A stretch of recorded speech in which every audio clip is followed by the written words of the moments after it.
This video is sponsored by MusicBed. Dear Nay, the seasons here are changing, and it's so beautiful. I feel the air getting cooler, and I've pulled out my favorite sweaters to wear again. I can't believe it's been a year already. I miss you so much. And I know that I'm still holding on to a lot that I haven't figured out how to let go of.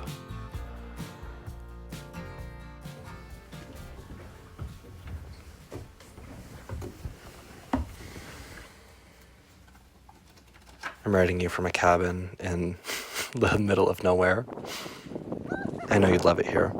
It's exactly the kind of place that you and I would describe wanting to escape to when life just felt too much. That's actually exactly what I'm doing.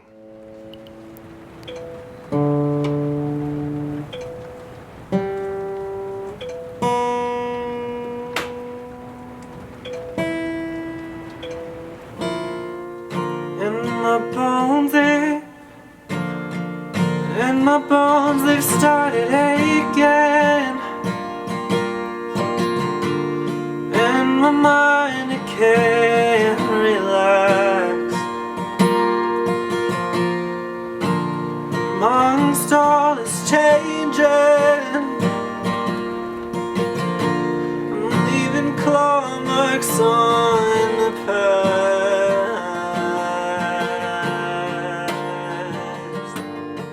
Thank you for your letter. I can't even begin to describe all of the different ways that receiving it made me feel. All the life that's happened since I left. It brings me some sense of comfort knowing that our lives are still intertwined in so many ways, despite no longer living together. I find myself asking the same questions about life as you are, and looking for a pace and balance that doesn't feel like the world is caving in on me more and more with each day. I think I've been doing an okay job. Some days are better than others. I underestimated how much newness there would be coming back here. In a lot of ways, I feel as though I've gotten myself into something that was never part of the plan, but now I'm here. I feel nostalgic, looking at how scattered all of the pieces of my life have become. And I don't know how to get comfortable with the idea of building a life somewhere when I feel like there are so many other lives waiting for me in different places. When I close my eyes and picture myself, I see a culmination of all the past versions of me. The joy, growth, pain, it all blends together into this face. But it's not the same face that stares back at me when I open my eyes and look in the mirror. That person feels so different.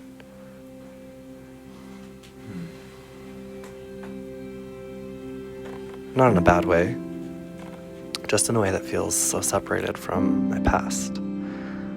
It's a whole new beginning. I'm honestly scared of changing. I love the person that I was in Berlin, but I also look back on that time and remember how much pain I was in. I'm glad that's no longer the case, but it does feel like an unfair trade-off. Sometimes I'll look back at my old videos and for about 20 minutes, I'll remember everything, like I'm fully transported back in time. Good morning, everyone, and welcome to a day at night in Germany. My last couple weeks here in Germany before I moved to the Netherlands. Until I close my laptop and look around at a room filled with new decor, pictures of new friends, new responsibilities. It's like a sharp tug out of one dimension into another. It's strange to start completely over with no plans. There's been moments of intuition and clarity, but I still just feel like I'm trying to take these pieces and make them fit together to reveal what's next, or at least resemble something that shows me that it will all be okay.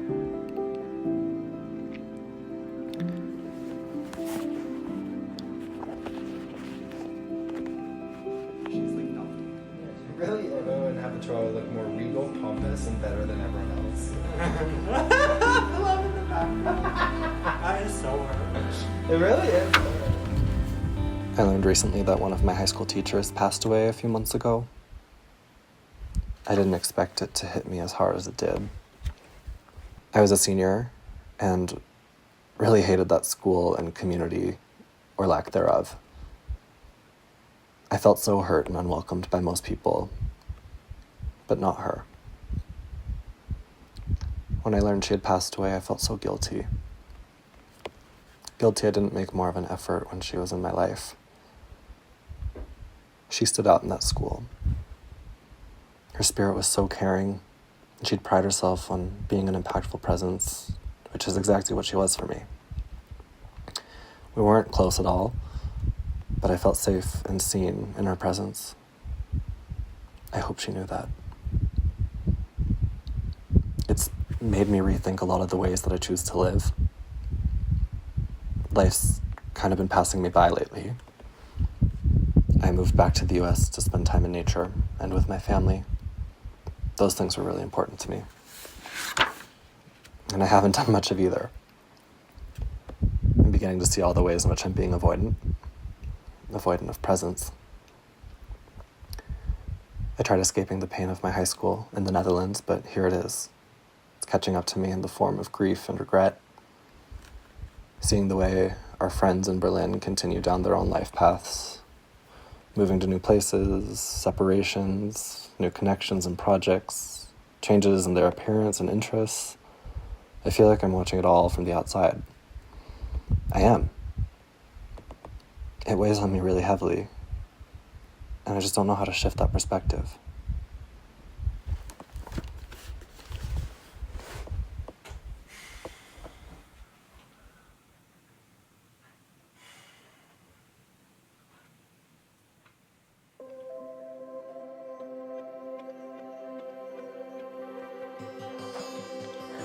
It's been really hard coming to terms with becoming an adult and all the baggage that comes with it.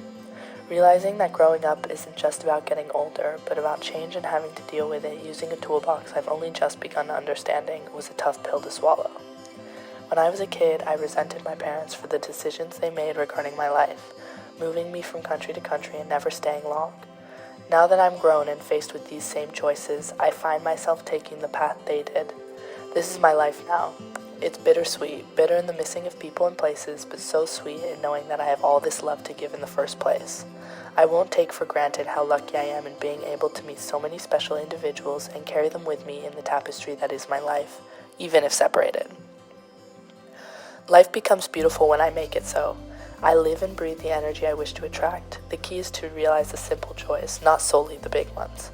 What a gift to stress about school now that I'm finally studying what I love. How lucky am I to complain about the seasonal depression and cold weather of this beautiful city when 3 months ago I feared I wouldn't get a visa. What a joy to be running about overbooking plans when feeling lonely is the alternative.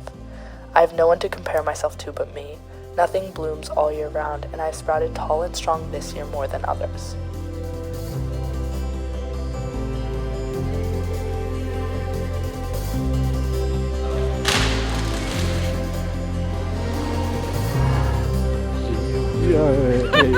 What the hell?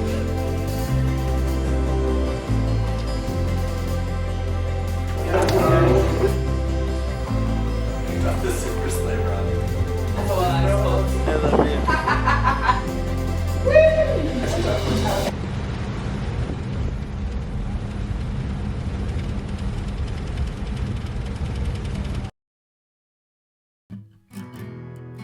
I came here to take a pause, to step away from the chaos, and give myself the space to be more intentional with my days. I wanted to bring that same mindset into my workflow. MusicBed has made that so much easier. I think every music platform says that they're different, but in my experience, MusicBed really is different. Before I began using MusicBed, I kind of viewed music for my videos as background noise or filler, but using MusicBed has transformed my relationship with music and storytelling, allowing music to be a tool that really elevates what I'm trying to communicate. Their library is full of real songs from real artists. Their music really completes the stories that I'm trying to tell. I've felt seen and supported by them as a creator, and it's such a valuable asset to have a library that helps me bring my visions to life. They say your skill set will never quite match your taste level, and that's true. But MusicBed really helps me to close that gap. With every project, I feel like I'm growing. The library is so thoughtful, high quality, and full of music and sounds that make my stories feel alive. And with their AI tool, finding the right song takes only seconds, so I can stay in the flow of creating instead of getting stuck searching. Thank you, MusicBed, for sponsoring this video. They are offering a 14-day free trial to all of you who use my link down in the description. So go do yourself a favor and try it out.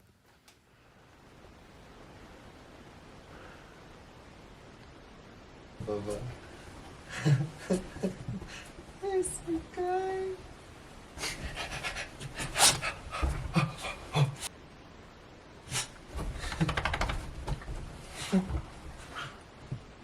You want to play? You're playful this morning, huh?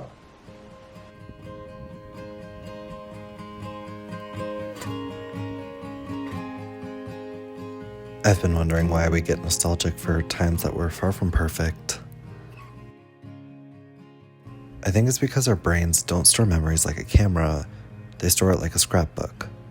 When we look back, the pain softens, and the small moments of joy, safety, or discovery start to glow a little bit brighter. Even if that time was messy, something about reflecting on it feels safer. It's not threatening anymore, it's just part of the story that got me here. And maybe that's what nostalgia really is. It's not about the past itself, but about who we were becoming. I miss versions of myself that didn't have it all figured out. I got a studio. We got a studio. The uncertainty, the rawness, the not knowing, because those moments really made me.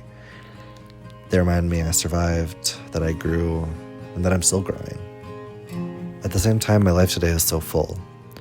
So many doors have opened, and just as many have closed. I'm trying to let both truths exist without canceling each other out. Gratitude doesn't erase grief, it just helps me hold it better. I can feel how easy it is to keep orbiting the same old patterns simply because they're familiar. So, if things are quieter here for a minute, that's why. I'm still really just learning how to honor what's arrived without clinging to what's already gone. And the doors that have closed, they taught me how to knock. And the ones that are open are teaching me how to walk through. If time really is a circle, then maybe we'll meet somewhere familiar again. Maybe even back in Berlin. With more stories and steadier hands. Outfit time.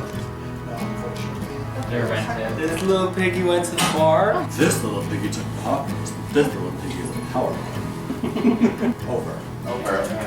Chris, are you a twink? Because I'm a negative space of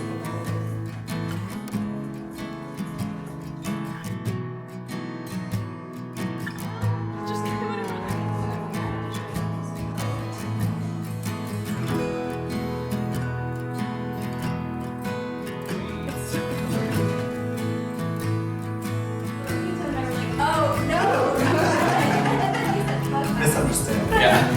Shake on it. No, that's great. He's the little camp too.